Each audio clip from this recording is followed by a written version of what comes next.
नमस्कार दोस्तों, जैसा कि आप देख पा रहे हैं कि मैंने अपने कंप्यूटर पर UP housing and development board की वेबसाइट खोल रखी है और आज मैं आपको बताने वाला हूं Uttar Pradesh housing and development board की एक नई योजना के बारे में। ये योजना खासकर उन लोगों के लिए काम की है जो कि कानपुर, आगरा, मथुरा, इटावा, फिरोजाबाद, शिकोहाबाद इधर की बेल्ट है हमारी यूपी की, उनके लिए बहुत काम की योजना है। जैसा कि आप सभी जानते हैं कि उत्तर प्रदेश आवास एवं विकास परिषद समय समय पर आवासीय योजनाएं लेकर आता रहता है, तो उसी क्रम में आज की ये योजना है। तो चलिए जान लेते हैं फटाफट क्या है योजना और कब तक इसमें कर सकते हैं आवेदन। पूरी डिटेल हम लेकर आए हैं, तो बने रहिए हमारे साथ और ये पूरा वीडियो देखिए ताकि आपको पूरी जानकारी सही से हो पाए। तो चलिए शुरू करते हैं।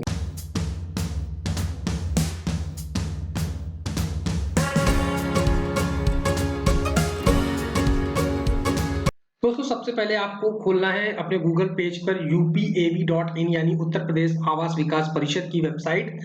और जब आप उसको खोलेंगे तो उसके होम पेज पर जाना है। होम पेज पर जाने के बाद आपको जो ये स्क्रीन में दिख रहा है यही पेज दिखेगा। इसमें सबसे पहले आपको जाना है यहाँ पर पब्लिक नोटिस में, और पब्लिक नोटिस में आप देख पा रहे हैं रजिस्ट्रेशन नोटिस, यहाँ पर आपको क्लिक कर देना है। और जब आप रजिस्ट्रेशन नोटिस पर क्लिक करेंगे तो आपके पास कुछ इस तरह से पेज खुलकर आ जाएगा। और यहाँ पर सबसे ऊपर की तरफ आप ये देख रहे हैं 20 मार्च 2021 पे ये ब्लिंक कर रहा है। और ये जो आवेदन है यानी कि 16 फरवरी से 20 मार्च तक के लिए आए थे। अभी आपके पास पूरा 20 मार्च तक का समय है, इसमें जिन लोगों की भी इच्छा वो भर सकते हैं।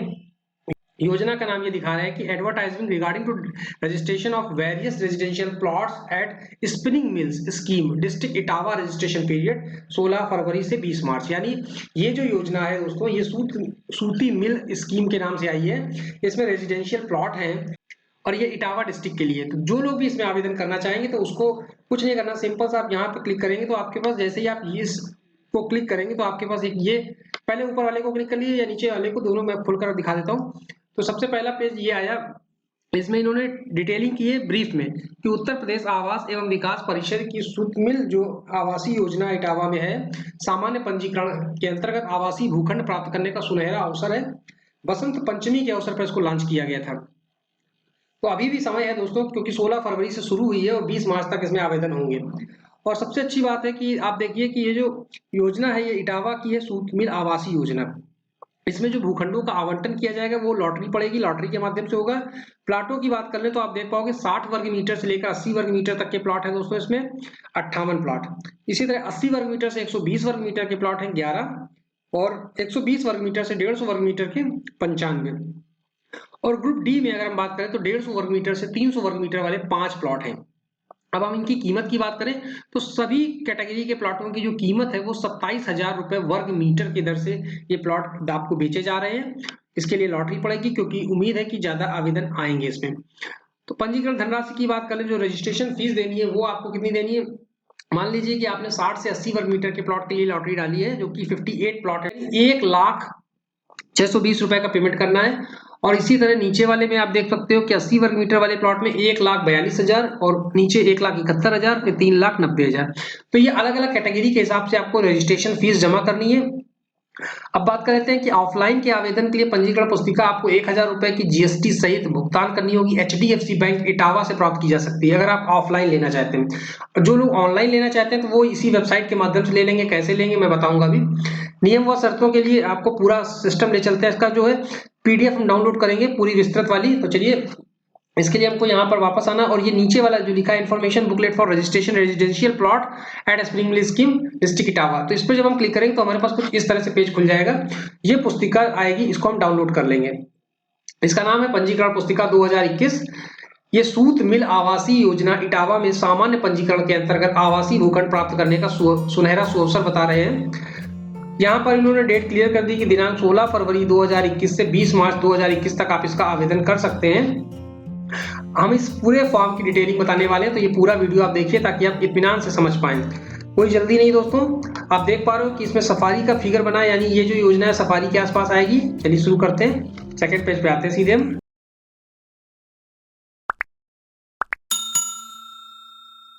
सबसे पहले योजना की विशेष आकर्षण देख लीजिए कि क्या क्या आकर्षण है। तो उत्तर प्रदेश आवास एवं विकास परिषद की इटावा मैनपुरी मार्ग पर स्थित सूत मिल आवासीय योजना इटावा वर्ष 2015 से संचालित है। संपूर्ण योजना का क्षेत्रफल 17 हेक्टेयर के आसपास है। परियोजना में A72 प्रकार के डुप्लेक्स आवास निर्मित हैं। एवं लेआउट के अनुसार स्कूल भूखंड, कमर्शियल कॉम्प्लेक्स, ग्रुप हाउसिंग भूखंड इत्यादि सृजित हैं एवं जनमानस की सुविधाएं भी उपलब्ध हैं। योजना के प्रमुख आकर्षण की बात करें तो नंबर 1 आकर्षक लैंडस्केप है, पार्क है, हरियाली है, वातावरण यहाँ पे बहुत हरियाली है और ये पूरी तरह से विकसित हुई एक कॉलोनी है जहां पर आपको प्लॉट मिलने वाले हैं। यह योजना राज्य स्तरीय निर्मित लायन सफारी पार्क से मात्र 5 किलोमीटर की दूरी पर विकसित की जा रही है। इटावा में अखिलेश यादव जी ने एक लायन सफारी बनाया था जो स्टेट लेवल पे था। उस लायन सफारी से मात्र 5 किलोमीटर की दूरी पर ये जो है आपकी योजना है, तो हरियाली तो नो डाउट आपको यहाँ बहुत मिलने वाली है। इसके अलावा ये योजना इटावा रेलवे स्टेशन से मात्र 2 किलोमीटर की दूरी पर है। यानी अगर आप कानपुर से, दिल्ली से, लखनऊ से कहीं से भी इटावा जाते हैं और जहां इटावा स्टेशन है वहां से नपी हुई दूरी 2 किलोमीटर की दूरी पर ये विकसित किए जा रहे हैं प्लॉट या विकसित की गई है कॉलोनी। तो दोस्तों सबसे अच्छा बता दें कि इटावा रेलवे स्टेशन जो है आज की तारीख में इतना बड़ा स्टेशन हो गया कि शताब्दी भी वहां पर रुकने लगी है। नंबर 4 की बात करें तो यह योजना राजकीय बस स्टैंड से मात्र 3 किलोमीटर की दूरी पर विकसित है। यानी आपको स्टेशन 2 किलोमीटर पर मिल रहा है, बस अड्डा 3 किलोमीटर पर। यह भी एक बहुत बड़ी उपलब्धि होती है खासकर रेजिडेंशियल प्लॉट के लिए कि वहां पर हमें जो पब्लिक यूटिलिटी वाहन है वो मिल जाए, ये बड़ी चीज होती है। नंबर 5 की बात करें तो यह जो योजना है कि इटावा शहर के मुख्य मार्ग यानी इटावा और मैनपुरी रोड जो मेन रोड है इसका, वहां पर डीएम आवास जहां पर है, कलेक्ट्रेट है जहां पर तथा कचहरी है, वहां से मात्र 1 किलोमीटर की दूरी पर विकसित की गई है। तो अब आप समझ सकते हैं कि लोकेशन कितनी प्रीमियम है और शायद इसी वजह से इसका रेट भी इतना ज्यादा है क्योंकि कलेक्ट्रेट के बिल्कुल पास में है। 1 किलोमीटर डिस्टेंस पे कलेक्ट्रेट है, 1 किलोमीटर की डिस्टेंस पे डीएम आवास है, तो नो डाउट है कि आवागमन की सुविधा अच्छी ही होगी। तो दोस्तों ये एक बहुत अच्छी योजना है, जो लोग भी अगर आवेदन करने का मूड बना रहे हैं तो वो कर सकते हैं। इसके अलावा इसकी खासियत है कि ये योजना नेशनल हाईवे जो दिल्ली कानपुर का जो हाईवे है, जो दिल्ली लखनऊ का कानपुर का हाईवे, जो दिल्ली कानपुर लखनऊ आगरा फिरोजाबाद शिकोहाबाद इटावा कानपुर देहात, जो मेन हाईवे गया है, इससे मात्र 100 मीटर की दूरी पर है। तो ओवरऑल की हम बात करें तो योजना दोस्तों बहुत ही अच्छी है, इसीलिए इसकी रेट भी ज्यादा है। रेट कितना है? 27,000 रुपए वर्ग मीटर। उस हिसाब से कोई बहुत ज्यादा रेट नहीं है क्योंकि आने वाले समय में यहाँ का जो रेट है वो पहुंचेगा जाके 50 से ऊपर। अब हम बात करते हैं सीवरेज की बात। तो इन्होंने पूरा सीवरेज ट्रीटमेंट प्लांट वगैरह सब वहां पर बना कर देंगे, आपको कुछ नहीं करना है। और ये आपको कब आवंटन, वहां पर प्लॉट का आवंटन कब देंगे उसकी भी डिटेलिंग जान लेते हैं। चलते हैं सेकंड पेज पे। दोस्तों इन्होंने इसके बारे में बताया कि क्या क्या हम करते हैं। आवास विकास परिषद कह चुकी योजना, तो अपने बारे में उन्होंने बताया कि हमारी क्या क्या उद्देश्य होते हैं इसको करने के पीछे। तो जैसा कि आप सभी लोग जानते हैं कि आवास विकास का मेन उद्देश्य होता है कि लोगों को उनके कम से कम लागत पे आवास मुहैया हो पाए देश के सभी नागरिकों को, ये इनका मेन ऑब्जेक्ट होता है। तो उसी थीम पर ये काम करते हैं। ठीक है, अब हम चलते हैं आगे वाले पेज पे ताकि आपको जल्दी से थोड़ी डिटेलिंग दे पाए। अच्छा देखिए दोस्तों, सबसे अच्छी बात है कि इन्होंने ये जो फॉर्म दिया है पीडीएफ, यहाँ पर सूत मिल आवासीय योजना का पूरा लेआउट प्लान दिया है। यहाँ पर आप समझ नहीं पा रहे हो क्योंकि बहुत ही छोटा पेज है, लेकिन आप अगर इसको प्रिंट निकालेंगे और थोड़ा सा बड़ा प्रिंट निकालेंगे तो आपको क्लियर हो जाएगा। ये बहुत अच्छी बात करता है आवास विकास कि वहाँ का लेआउट दे देता है ताकि जो भी लोग लॉटरी के लिए आवेदन करने वाले हैं उनको एक बहुत बड़ी राहत मिल जाती है कि वो देख पाते हैं कि इसका फ्यूचर क्या है, वर्तमान में वहां पे क्या क्या चीजें। तो लेआउट दोस्तों किसी भी योजना के लिए लेआउट बहुत मस्ट होता है, चीज को ध्यान रखते हैं और पूरा काम करते हैं। तो इनकी जो 1,000 रुपए की ये जो पुस्तिका आप देख पा रहे हो, इसको 1,000 रुपए का खरीदना है ऑनलाइन चाहे ऑफलाइन। यहाँ पर आपको लेआउट भी मिल गया। अब हम आगे चलते हैं, पेज नंबर 4 पर पढ़ते हैं। तो यहाँ पर उनका वही प्लानिंग आ गया है कि जो हमने आपको स्टार्टिंग बताया था क्या रेट है, कौन से वर्ग के मीटर के प्लॉट है। तो बता ही दिया, 60 से 80 वर्ग मीटर के 58 प्लॉट हैं, 80 वर्ग मीटर से 120 वर्ग मीटर के बीच के 11 और 120 से 150 वर्ग मीटर के प्लॉट की बात करें तो 95 और 150 वर्ग मीटर से 300 वर्ग मीटर के प्लॉट हैं 5। ओवरऑल जो प्लॉट है वो है 169। तो 169 प्लॉट है, रेट 27,000 रुपए वर्ग मीटर का है। इसके अलावा इन्होंने इसमें छूट दे दी कि अगर आप एक मुश्त भुगतान विकल्प का आवेदन लेते हैं तो उसमें आपको 60 दिन के अंदर अगर फुल पेमेंट कर देंगे आप आवास विकास को, तो जो भी कीमत है कुल मूल्य पर 5% की आपको रिबेट मिल जाएगी। तो दोस्तों कोशिश यही करिए कि आप लोग इसको एक मुश्त पर भरिए, क्योंकि एक मुश्त भरने में एक तो ये फायदा कि आप बैंक से लोन लीजिए और बैंक को पैसा दीजिएगा, बैंक से एक मुश्त इनको दे दीजिए। तो ये बहुत 60 दिन का आपको समय मिलेगा लोन कराने के लिए, तो ये आप करा सकते हो। क्योंकि आवंटन लेटर जारी होने के 60 दिन के अंदर, मतलब इस 60 दिन में 2 महीने में आप किसी भी बैंक के थ्रू लोन लीजिए और पूरा पैसा इनको पेमेंट कर दीजिए, तो 5% का डिस्काउंट इधर मिलेगा। आपका होम लोन का जो इंटरेस्ट बनेगा वो आप बैंक को देते रहिए और उस पर भी योजनाओं का लाभ लेते रहिए। अब हम चलते हैं और दूसरा इनका, अगर आप किस्तों पे भुगतान का विकल्प चुनेंगे तो उसके लिए अलग शर्तें हैं कि आपको 12% फ्री होल्ड शुल्क को जोड़कर 50% धनराशि जो है एक माह में देनी पड़ेगी। शेष 50% की जो धनराशि होगी वो 24 मासिक किस्तों में देनी होगी। तो और सबसे बड़ी बात दोस्तों बता दें कि किस्तों पे अगर आप ये प्लॉट के लिए आवेदन करते हैं तो बड़ी गलती करते हैं, क्योंकि किस्तों पर आपका नंबर ही नहीं आ पाएगा लॉटरी में, क्योंकि सारे आवेदन ज्यादातर एक मुश्त आते हैं और कई बार जो लोग हमारे साथी किस्तों पर भुगतान का विकल्प चुन लेते हैं उनको नुकसान उठाना पड़ता है कि उनका नाम तक लॉटरी में नहीं जाता है। तो एक बार फिर मैं आप लोगों से कहना चाहूंगा कि ऐसी सारी योजनाओं में हमेशा एक मुश्त चुनिए, क्योंकि वहां पर फाइनेंस आपका 100% हो जाता है। अब जब आप फाइनेंस करा ही रहे हैं तो आप आवास विकास से फाइनेंस क्यों कराएं, सीधे बैंक से कराइए, क्योंकि रेट ऑफ इंटरेस्ट बैंक कम लेगा। इसके अलावा इनकी कुछ शर्तें हैं कि भूखंडों की स्थिति के अनुरूप पीएलसी यानी कॉर्नर संपत्ति कर पर 10%, पार्क फेसिंग ग्रीन बेल्ट पर 5% अतिरिक्त धनराशि दे होगी। हर बार होता है दोस्तों, ये कोई नई प्लानिंग नहीं है। जब भी आपका प्लॉट या मकान किसी पार्क के फेस पे आता है या कॉर्नर फेस पे आता है तो आपको 10% एक्स्ट्रा पैसा देना ही पड़ता है।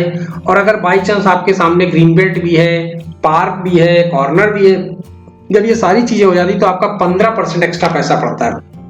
इन्होंने कहा है कि जब आपकी लॉटरी खुल जाएगी तो भूखंड का जो आपको कब्जा मिलेगा वो परिषद का काम है कि आवंटन तिथि से, जिस दिन आपको आवंटन हुआ उसके 24 माह में प्रदान करेगा। मतलब आपको आवंटन का जैसे ही लेटर जारी हो जाएगा तब से 24 माह पूरे 2 साल में या 2 साल बाद कह सकते हैं ये आपको कब्जा देगा। उसकी वजह ये कि अभी वहां पर सीवर लाइन का काम चल रहा है, सीवर लाइन नहीं पड़ी है, और जब ये पूरा कंप्लीट कर लेंगे तब आपको कब्जा देंगे। तो 2 साल का आपको समय लेकर चलना है कि 2 साल बाद आपको वहां पर कब्जा मिलेगा।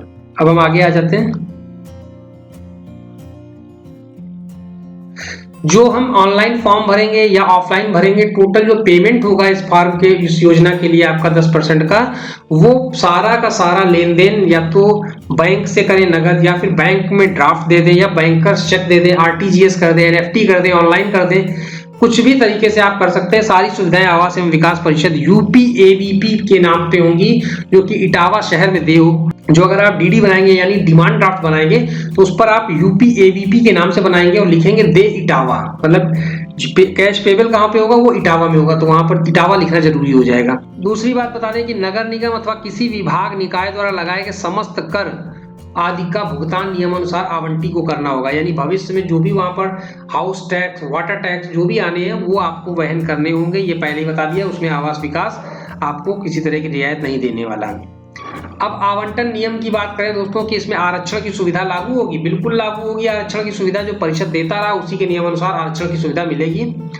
प्राप्त आवेदनों की संख्या उपलब्ध संपत्ति की संख्या से अधिक होती है। अगर मतलब आपने आवेदन डाल दिए 500 और प्लाटों की संख्या 169 है, तो ऐसी कंडीशन में जब आवेदन जो है प्लाटों से ज्यादा आ जाएंगे तो सार्वजनिक लॉटरी ड्रा होगा, उसके बाद ही आपको प्लाट का आवंटन किया जाएगा। ये एक अच्छी बात है, हमेशा यही होता है, इस केस में भी होगा। और उक्त आवंटन में असफल आवेदकों को, अगर आपकी लॉटरी नहीं लगती है तो जमा धनराशि बिना ब्याज के परिषद द्वारा निर्धारित बैंक से यथासंभव 1 माह में आवेदक के अपने आवेदन में अंकित किए गए बचत खाते से आरटीजीएस के माध्यम से वापस कर दी जाएगी।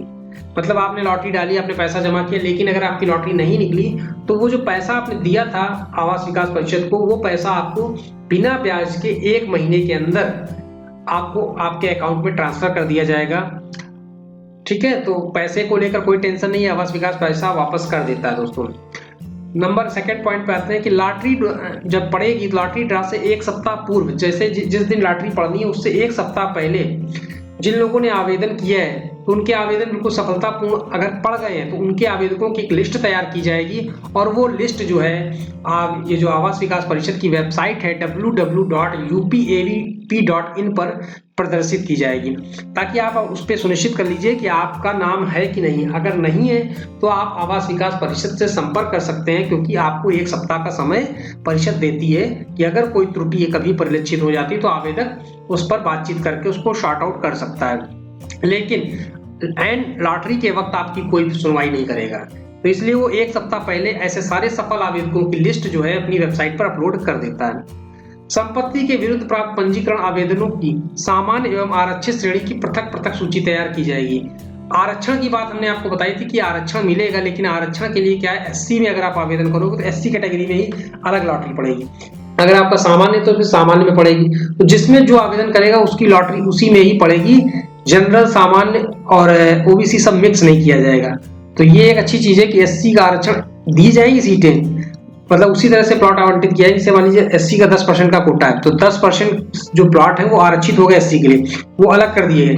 अब एससी के जितने भी आवेदन आए, मान लीजिए एक आवेदन आया, 15 आए, तो वो सारे प्लॉट की लॉटरी उनके लिए अलग पड़ेगी।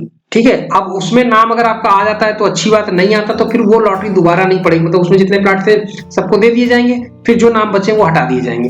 तो कहने का मतलब आपका एससी की लॉटरी अलग हो गई, ओबीसी की लॉटरी अलग होगी, सामान्य की अलग होगी, दिव्यांग की अलग होगी, सबकी अलग अलग कैटेगरी में लॉटरी होगी। अगले पॉइंट पे आते हैं, लॉटरी के सफल आवेदकों को उनके आवंटित संपत्तियों का विवरण लॉटरी ड्रा के पश्चात परिषद वेबसाइट पर अपनी यथासंभव उसी दिन प्रसारित कर देगी, अथवा आवंटन पत्र पंजीकृत डाक के माध्यम से आपको घर भेजा जाएगा। तो आप देखिए, जब लॉटरी पड़ेगी तो लॉटरी जिस दिन पड़ेगी हो सकता है उसी दिन शाम तक वेबसाइट अपडेट कर दे अपने आप को, लिस्ट जारी कर देगी। और अगर किसी कारण से उस दिन नहीं हो पाया तो 2 या 3 दिन में हो जाता है।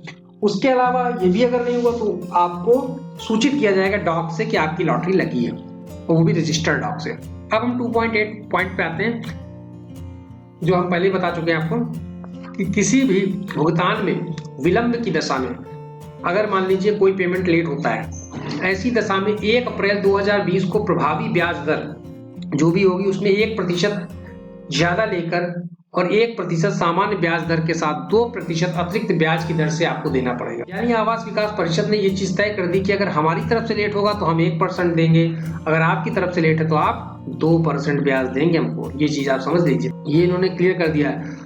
और ये भी कह दिया है कि पंजीकृत नोटिस निर्गमन के उपरांत बकाया धनराशि का भुगतान न करने पर पंजीकरण स्वतः निरस्त समझा जाएगा। मतलब अगर आपने पेमेंट नहीं किया और आपका आवंटन सूची में नाम है तो आपका आवंटन निरस्त समझा जाएगा, इसलिए इसका पेमेंट करते समय ध्यान रखिएगा, टाइम से पेमेंट करना है। रजिस्ट्रेशन के लिए पात्र कौन से व्यक्ति हैं, तो सबसे पहले कि जो आवेदक भारत का नागरिक हो वो हमेशा पात्र होता है। दूसरा, आवेदक की आयु जो है आवेदन पत्र जमा करने की अंतिम तिथि को 18 साल हो जानी चाहिए या कम से कम उससे ज्यादा ही होनी चाहिए, कम नहीं होनी चाहिए 18 साल से। भूखंडों के पंजीकरण हेतु आवेदकों के लिए संपत्ति सीमा का कोई प्रतिबंध नहीं, आप चाहे करोड़पति हो तो भी आप इसको भर सकते हैं, ये अच्छी बात है। अब इन्होंने बताया कि आवेदक अथवा उसका परिवार एक नगर में परिषद से केवल एक ही आवास के आवंटन हेतु पात्र होगा। यानी आवेदक का जो परिवार है और जो आवेदक है वो अगर आवंटन कर रहा तो ये सुनिश्चित कर ले कि वो केवल एक ही आवासीय भूखंड लेगा, ये नहीं कि वो 4 ले लेगा। यानी अगर आपके पास पहले से आवास विकास का मकान उस जगह पे है तो आप कतई आवेदन मत करिए।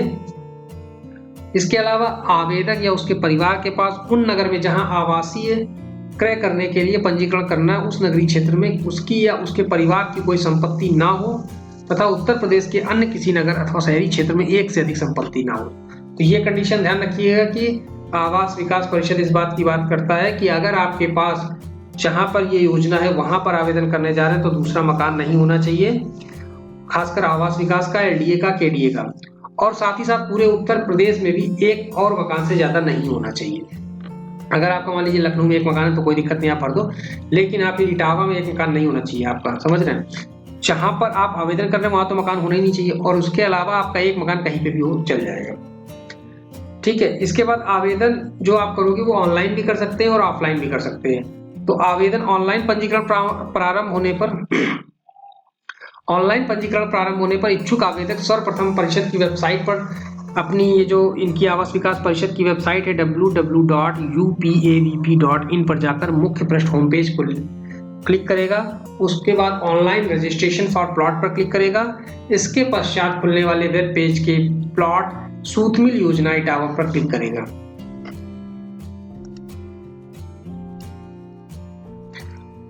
इसके बाद आवेदक द्वारा संबंधित योजना भूखंड की समस्त जानकारियां भली भांति पढ़कर अप्लाई ऑनलाइन पर जाएगा। ये जो पढ़ने वाला काम है ये मैं आपका कर रहा हूँ, यही जो डमी आपको दिखाया है हमने पंजीकरण पुस्तिका की, यही आपको वहां पर मिलेगी, जिसको मैं पढ़ रहा हूँ तो कृपया ध्यान से सुन ले पूरा, तो आपको दोबारा नहीं पढ़ना पड़ेगा। पंजीकरण एक से अधिक या संयुक्त नाम से नहीं किया जा सकता, मतलब अगर जो भी आवेदन कर रहा है या तो वो सिंगल नाम से करेगा, ज्वाइंट नाम से नहीं होगा। ज्वाइंट नाम से अगर करना ही है तो केवल और केवल पति और पत्नी ज्वाइंट अकाउंट से, मतलब अपने ज्वाइंट नाम से कर सकते हैं पंजीकरण। अदरवाइज ये नहीं कि दो मित्रों ने मिलकर आवेदन कर दिया या दो लोगों ने मिलकर आवेदन कर दिया, वो बिल्कुल बर्दाश्त नहीं होगा। आवास विकास ने यहाँ पर क्लियर किया है कि पंजीकरण यानी रजिस्ट्रेशन एक से अधिक संयुक्त या संयुक्त नाम से नहीं किया जा सकता, केवल पति पत्नी के लिए संयुक्त पंजीकरण अनुमन्य है। तो दोस्तों ये चीज क्लियर हो गई। अब आगे चलते हैं। यदि कोई पंजीकृत आवेदक पात्रता चयन हेतु लॉटरी ड्रा की तिथि से पहले ही पंजीकरण जमा धनराशि वापस लेना चाहता है तो उसकी लिखित सहमति के आधार पर उसका रजिस्ट्रेशन निरस्त करते हुए जमा जो अमाउंट है वो आपको बिना कटौती बिना ब्याज के वापस कर दिया जाएगा। आपने आवेदन तो कर दिया लॉटरी में, बाद बिना सोचे समझे, उसके बाद आपने कहा लॉटरी से पहले भैया हम वापस लेना चाहते हैं पैसा, तो ऐसी शर्त में आपका पैसा वापस हो जाएगा, लेकिन आपको एक लिख कर एक एप्लीकेशन देनी पड़ेगी। तो ऐसी कंडीशन में आपको लिख कर एक एप्लीकेशन देनी पड़ेगी आवास विकास को कि भैया मेरा पैसा वापस कर दीजिए, मैं इस लॉटरी में हिस्सा लेना नहीं चाहता हूँ। तो आवास विकास आपका पैसा वापस कर देगा बिना ब्याज के। इसके अलावा यदि कोई आवेदक लॉटरी में चयनित होने के बाद परंतु आवंटन पत्र निर्गत होने से पहले कहता है कि भैया हमारा पैसा वापस कर दो, हम नहीं लेंगे इसमें, तो ऐसी कंडीशन में जो आपने अमाउंट जमा किया है वहां पर उसका 20% कट जाएगा और जो अमाउंट बचेगा वो आपको 3 माह के बाद, जब आपका निरस्तीकरण की दिशा में, मतलब टोटल टाइम 3 महीने का आप लेके चाहिए, तब आपको वापस होगा। सॉरी, इसमें मैं थोड़ा दोस्तों, इसके अलावा अगर कोई व्यक्ति ऐसा जिसने लॉटरी डाल दी और लॉटरी ड्रा में उसका नाम आ गया, उसके बाद वो कहता है कि मुझे पैसा वापस चाहिए, तो ऐसी कंडीशन में अगर आवंटन जारी नहीं किया गया है, आवंटन से पहले उसने बोल दिया, तो उसको 20% कटौती के बाद धनराशि बिना ब्याज के दी जाएगी। और अगर उसने आवंटन तिथि से 3 माह के बाद कहा कि हम जो है जब निरस्त हो रहा है, तब उसने मतलब 3 महीने में लॉटरी पड़ गई और उसको कब्जा लेटर भी मिल गया, फिर 3 महीने बाद वो कह रहा है भैया हम जो है लेने नहीं पहुंचा, तो उसका आवंटन क्या होगा, निरस्त हो जाएगा। ऐसी कंडीशन में 50% अमाउंट उसका डिडक्ट हो जाएगा, यानी आपकी लॉटरी भी पड़ी, आपका नाम भी आया और आप लेने नहीं पहुंचे कब्जा, अपने आवंटन पत्र नहीं लिया, ऐसी कंडीशन में आपने जो पैसा जमा किया उसका 50% भी आवास विकास काट लेगा। तो ये क्लियर हो गया होगा मेरे ख्याल से आप सभी लोगों को। अगर कोई डाउट है तो आप दोबारा से पढ़ सकते हैं ये 4.6 पॉइंट, ठीक है।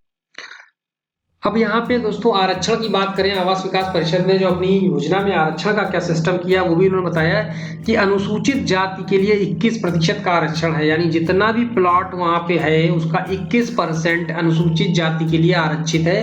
यानी मान लीजिए 100 प्लॉट हैं, 100 में से 21 प्लॉट किसके हैं, वो अनुसूचित जाति के, वो अलग कर दीजिए, उसमें आपका नाम नहीं आना है, वो अनुसूचित का ही पड़ेगा। दूसरी बात, अनुसूचित जनजाति की बात करें तो उसके लिए 2 प्लॉट आरक्षित हैं, वो 2 प्लॉट उसको मिलेंगे क्योंकि 2% का आरक्षण है। इसी तरह पिछड़ा वर्ग की बात करें तो उसके पास 27% का आरक्षण है, तो वो 27 प्लॉट अलग हो गए, ठीक। अब विधायक, सांसद, स्वतंत्रता सेनानी की बात करें तो इनके लिए भी 5% का कोटा है, तो 5 प्लॉट इनके हो गए।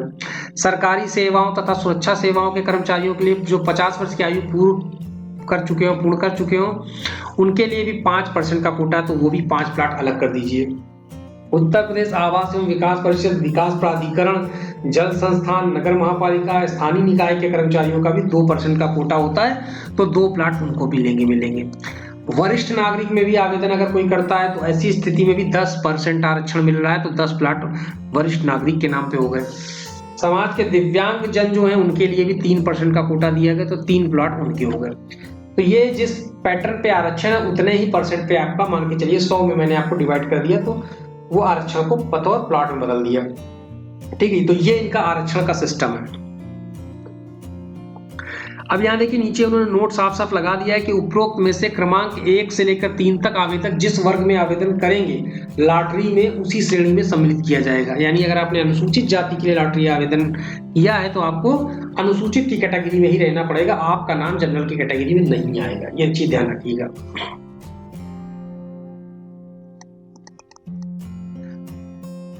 अच्छा, दूसरा ये कि इनके कोड आप लोगों को ले लेना है, आरक्षण के लिए कौन सा कितना कोड है वो कोड फॉर्म में भरा जाएगा। अभी हम आपको दिखा देंगे कि क्या कोड है। इन्होंने बता दिया श्रेणी के नाम पे कि कोड नहीं अगर आपने भरा, कोड ना भरने की स्थिति में आवेदक को अनारक्षित श्रेणी में शामिल कर लिया जाएगा। कि मान लीजिए आप SC में हैं और आपने SC का कोड उसमें नहीं भरा तो आप रिजर्वेशन कैटेगरी से बाहर हो जाएंगे और जनरल में आ जाएंगे। कोड क्या होंगे ये इन्होंने आगे दिए होंगे, मैं बताऊंगा अभी।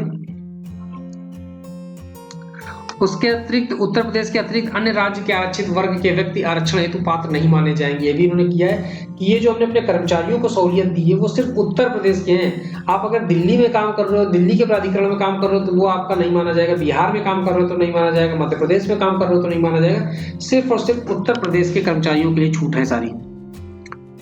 असफल आवेदकों को पंजीकरण धनराशि की वापसी के लिए एक क्लास बनाया गया बाकायदा। उसमें उन्होंने कहा है कि जो भी पैसा आप दोगे वो अगर लॉटरी नहीं लगती है तो 1 महीने के अंदर परिषद आपके निर्धारित बैंक अकाउंट पर सीधे ट्रांसफर कर देगा।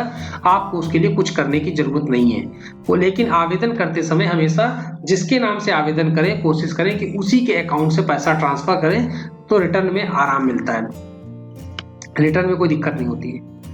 भौतिक कब्जा की बात करें कि आवंटन लॉटरी में सफल आवेदकों को लॉटरी तिथि से 30 दिनों के अंदर आवंटन सूची जारी की जाएगी। उसके उपरांत यह मान लिया जाएगा कि आपको प्लॉट आवंटित हो गया। तो ऐसी स्थिति में उक्त के उपरांत आपको संपत्ति प्रबंध कार्यालय में उपस्थित होकर निर्धारित प्रारूप पर एक एग्रीमेंट ऑफ सेल रजिस्ट्रेशन करना होगा ताकि आप उस प्रॉपर्टी पर लोन ले पाए। तो ये काम आपको विद इन 30 डेज कर देना है, क्योंकि आप एक मुश्त के लिए भरोगे।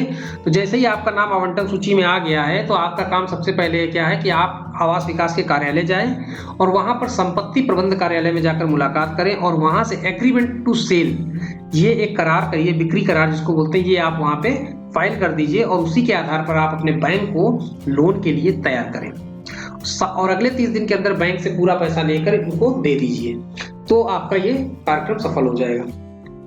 ठीक है, साफ साफ इन्होंने लिखा है मांग पत्र निर्गमन तिथि से 24 माह की अवधि में हस्तगत किया जाना प्रस्तावित है। इसके बाद आवेदन द्वारा नियमानुसार भूखंड का मूल्य अन्य समस्त विधिक देय परिषद खाते में भुगतान पंजीयन सेल डीड कराने से पूर्व करना होगा। रजिस्ट्रेशन कराने से पहले, मतलब रजिस्ट्री कराने से पहले आपको पूरा पेमेंट आवास विकास को कर देना है। शासन द्वारा निर्धारित दरों पर देय स्टाम्प ड्यूटी, रजिस्ट्री शुल्क की अदायगी एवं निबंधन के पश्चात भौतिक कब्जा हस्तगत किया जाएगा। जब आप रजिस्ट्री करा लोगे उसके बाद ही आपका भौतिक कब्जा माना जाएगा प्लॉट पे। फिर आते हैं 7.4 पॉइंट में, प्रदेशन पत्र में अंकित दिनांक तथा वांछित औपचारिकताएं देरी से पूर्ण करने पर विलंब शुल्क तथा कब्जा पत्र जारी होने के बाद निर्धारित तिथि तक भौतिक कब्जा न लेने पर आपको एक डिले शुल्क देना पड़ेगा जो कि 50 रुपए पर डे की ओर से होगा। मतलब आपको जब 24 महीने बाद ये आपको कब्जा दे देंगे, आपने रजिस्ट्री करा ली, ऐसी कंडीशन पे भी आप अगर वहां मकान नहीं बनवाते हो तो आपको बतौर चौकीदारी शुल्क 50 रुपए पर डे के हिसाब से आवास विकास को देना पड़ेगा। ठीक है, तथ्यों को छिपाने पर आपका आवेदन निरस्त किया जा सकता है। ये हर बार अलर्ट छपता है तो कृपया इसको ध्यान से पढ़ लें। यहाँ पर एक बार उन्होंने पूरे कोड फिर से दोबारा दे रखे हैं ताकि आपको कहीं भटकना ना पड़े। इस जगह पे सारे कोड हैं आपके। मैंने आपको आरक्षित श्रेणी हॉरिजॉन्टल आरक्षण बताया था, शहर का कोड भी इन्होंने दे दिया। इटावा के लिए आप ई भरेंगे और बाकी सारे कोड दे दिए। ठीक है, तो ये भी देख लीजिएगा। एक मुश्त अगर आप दे रहे हैं तो वहां पर कोड 1 भरेंगे, किस्त के लिए 2 भरेंगे।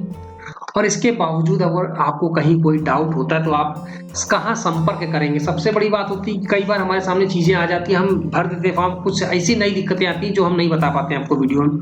तो ऐसी समस्याओं के लिए आप हरेंद्र कुमार गुप्ता जो है संपत्ति प्रबंधक उत्तर प्रदेश आवास एवं विकास परिषद इटावा के मोबाइल नंबर पर संपर्क कर सकते हैं। मोबाइल नंबर नीचे दिया गया है। इसी तरह अभिषेक राज जो है अधिशासी अभियंता निर्माण खंड कानपुर 3 उत्तर प्रदेश आवास एवं विकास परिषद इटावा, मोबाइल नंबर दिया है, इनसे बात करिए। मुकेश यादव जी से बात करिए, अरविंद कुमार जी से बात करिए। इन 4 नंबर पर आप फोन कर संपर्क करिए कि मैंने ये जो भी समस्या है आपको उनको बताइए। ये लोग आपको समस्या का हल बताएंगे या फिर आपको विकल्प बताएंगे। ठीक है, तो उम्मीद करते हैं कि आज का ये जो वीडियो मैंने बनाया थोड़ा विस्तृत और लंबा हुआ दोस्तों, लेकिन इससे आपको पूरी फॉर्म की एक डीपली और गहरी नॉलेज मैंने आपको दे दी। अब आप फॉर्म लेओगे तो मोटा मोटा आपको पता है कहाँ पे क्या चीज देखनी है। तो हमारा वीडियो बनाने का मकसद है कि आपको कम समय में आवेदन करने में आसानी हो पाए और जो लोग आवेदन के बारे में नहीं जानते तो वो उनको इस वीडियो के माध्यम से जानकारी मिले। तो दोस्तों उम्मीद करते हैं कि ये वीडियो आपको पसंद आया है, और अगर वीडियो पसंद आया है तो इसको लाइक करें, शेयर करें, साथ ही साथ हमारे चैनल को सब्सक्राइब भी कर दें ताकि आपको हर नए नोटिफिकेशन मिलते रहे। हमारे जो भी नए हम वीडियो बनाएंगे जानकारी से जुड़े, उसके नोटिफिकेशन आपको तभी मिलेंगे जब आप हमारे चैनल को सब्सक्राइब करेंगे, साथ ही साथ बेल आइकन को दबाएंगे। इसी के साथ हम चलेंगे। नमस्कार।